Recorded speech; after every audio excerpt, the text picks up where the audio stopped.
No, šikovnej. Můžeš si prosím tě dát tu ruku nahoru, aby z toho netekla tolik krev a držet si to tam.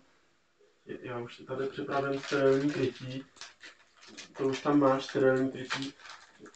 Nebyly tam nečistoty, nespadlo to někam na zem? Ne. Tak to je dobře.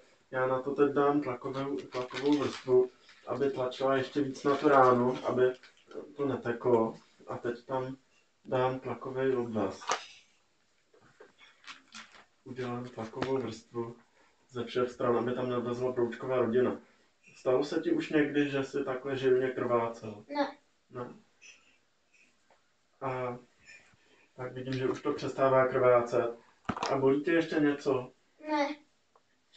Ty ses o něco říznul nebo se zbodnul? Nevím, už si nepamatuju. Aha.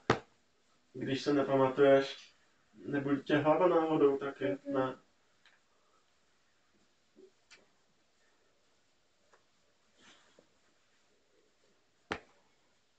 Ani se ti nemotá hlava? Není ti nějak špatně? Ne.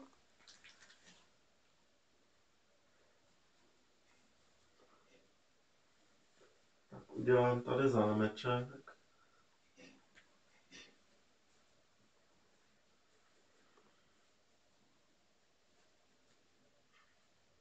A je to.